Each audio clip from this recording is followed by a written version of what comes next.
అంతర్జాతీయంగా మారుతున్న రాజకీయ సమీకరణాలు, పశ్చిమ దేశాల ఒత్తిడుల నడుమ రష్యా అధ్యక్షుడు వ్లాడిమిర్ పుతిన్, భారత ప్రధాని నరేంద్ర మోడీ తమ మధ్య ఉన్న అసాధారణమైన స్నేహబంధాన్ని, బలమైన నమ్మకాన్ని మరోసారి ప్రపంచానికి చాటి చెప్పారు. 2 రోజుల అధికారిక పర్యటన కోసం గురువారం ఢిల్లీకి చేరుకున్న పుతిన్కి ప్రధాని మోడీ స్వయంగా విమానాశ్రయానికి వెళ్లి స్వాగతం పలికారు.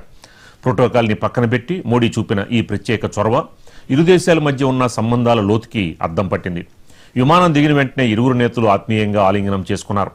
అనంతరం ఇద్దరు ఒకే వాహనంలో విమానాశ్రయం నుంచి బయలుదేరి వెళ్లారు. ఈ దృశ్యం కేవలం ఒక సాధారణ ప్రయాణం కాదు, వ్యూహాత్మక భాగస్వామ్యానికి మించి ఇరువురు నేతల మధ్య ఉన్న వ్యక్తిగత అనుబంధానికి, పరస్పర విశ్వాసానికి నిలువుటద్దంగా నిలిచింది.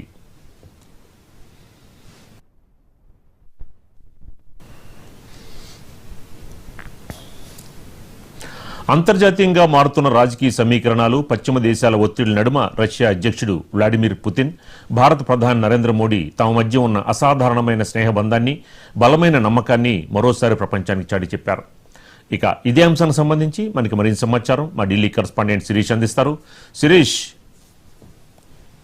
రష్యా అధ్యక్షుడు వ్లాదిమిర్ పుతిన్ ఈ రోజు భారత్ కు చేరుకున్నారు. ఢిల్లీ సమీపంలోని ఎయిర్పోర్ట్ స్టేషన్ లో ఆయనకు ప్రధాని నరేంద్ర మోడీ స్వయంగా ఘన స్వాగతం పలికారు. అయితే దీన్ని అసలు తాము ఊహించలేదు అని చెప్పేసి రష్యా అధ్యక్షుడు అధికారిక నివాసం క్రెమ్లిన్ ప్రకటించింది. ఎందుకంటే ప్రస్తుతం ఇలాంటి అంతర్జాతీయంగా ఇలాంటి పరిస్థితుల నేపథ్యంలో ప్రధాని స్వయంగా ఎయిర్పోర్ట్ కి రావడం, ఆ అధ్యక్షుడు వ్లాదిమిర్ పుతిన్ కు స్వాగతం పలకడం అనేది మర్చిపోలేని ఘటనగా రష్యన్ మీడియా అభివర్ణించడం కూడా జరిగింది. అయితే సాధారణంగా రష్యా అధ్యక్షుడు వ్లాదిమిర్ పుతిన్ విదేశీ పర్యటనకు వచ్చినప్పుడు తన సొంత వాహనంలో తప్ప మరే వాహనంలో కూడా ఆయన ప్రయాణించారు. ఎందుకంటే అమెరికా అధ్యక్షుడు ట్రంప్ తో సమావేశం అప్పుడు కూడా ఆయన సొంత వాహనాన్ని వినియోగించారు. ఆ సొంత వాహనంలోని ఇద్దరు నేతలు కూడా కలిసి వెళ్ళడం జరిగింది. సో ఆ తర్వాత కూడా చాలా సందర్భాల్లో కూడా తన కోసం ప్రత్యేకంగా తెచ్చిన వాహనాన్ని మాత్రమే వినియోగిస్తుంటారు. కానీ ప్రధాని నరేంద్ర మోడీ కాన్వాయ్ లోని ఒక ప్రత్యేక వాహనాన్ని ఆయన ఎంచుకున్నారు. ఆ వాహనంలో ఇద్దరు నేతలు కూడా కలిసి ప్రధాని నివాసానికి చేరుకున్నారు. అక్కడ ప్రధాని నరేంద్ర మోడీ చిరకాల మిత్రుడు వ్లాదిమిర్ పుతిన్ కి ప్రైవేట్ డిన్నర్ అనేది ఇవ్వడం జరిగింది. అంటే కొద్ది మందికి మాత్రమే ఆహ్వానం అనేది కూడా ఉంటుంది. అందులో వీళ్ళిద్దరూ వ్యక్తిగతంగా కూడా చాలా విషయాలు కూడా చర్చించుకోవడానికి ఈ సమావేశం అనేది ఉపయోగపడుతుంది. ప్రస్తుతం ప్రధాని నివాసంలో ప్రైవేట్ డిన్నర్ అనేది కూడా కొనసాగుతుంది. ప్రైవేట్ డిన్నర్ కంప్లీట్ అయిన తర్వాత మరికొద్ది సేపట్లో అధ్యక్షుడు పుతిన్ తన కేటాయించిన హోటల్ తీరి అక్కడ బస చేస్తారు. సో ఉక్రెయిన్ ప్రారంభానికి కొన్ని నెలల ముందు 2021లో డిసెంబర్లో పుతిన్ చివరిసారి ఢిల్లీలో పర్యటించారు. ఆ తర్వాత ఆయన మన దేశానికి దాదాపు 4 సంవత్సరాల తర్వాత మళ్ళీ ఇప్పుడు వస్తున్నారు. సో ఈ నేపథ్యంలో పుతిన్ భేటీకి అంటే పుతిన్ ఢిల్లీ పర్యటనకు ప్రాధాన్యత అనేది కూడా సంతరించుకుంది. ఎందుకంటే అప్పటికి 2021 డిసెంబర్లోనే వచ్చారు, ఇప్పుడు కూడా డిసెంబర్లోనే వచ్చారు.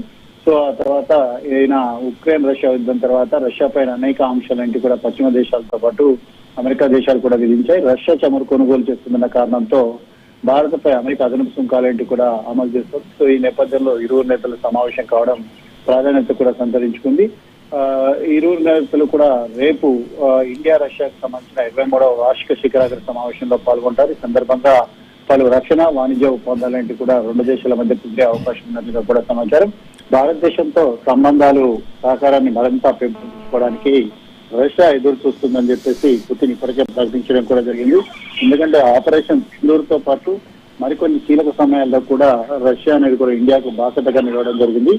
ముఖ్యంగా రష్యా తయారు చేసి ఇచ్చిన S-400 క్షిపణి నిరోధక వ్యవస్థ అనేది కూడా ఆపరేషన్ సింధూర్ లో భారతదేశ విజయానికి ప్రధాన కారణమైంది.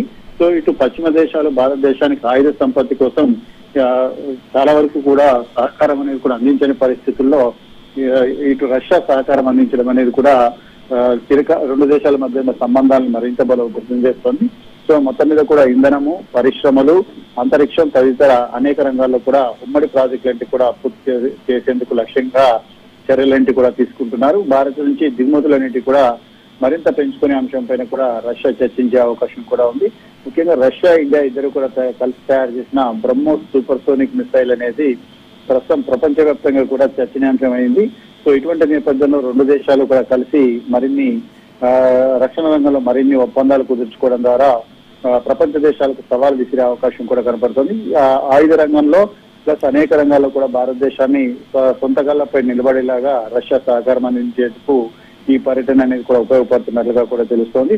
సో మొత్తం మీద కూడా ఈ పర్యటన అనేది ఇటు పశ్చిమ దేశాలకు ఒక హెచ్చరిక లాంటిదని చెప్పేసి కూడా అంతర్జాతీయ నిపుణులు అభివర్ణిస్తున్నారు. Right, thank you Sirish.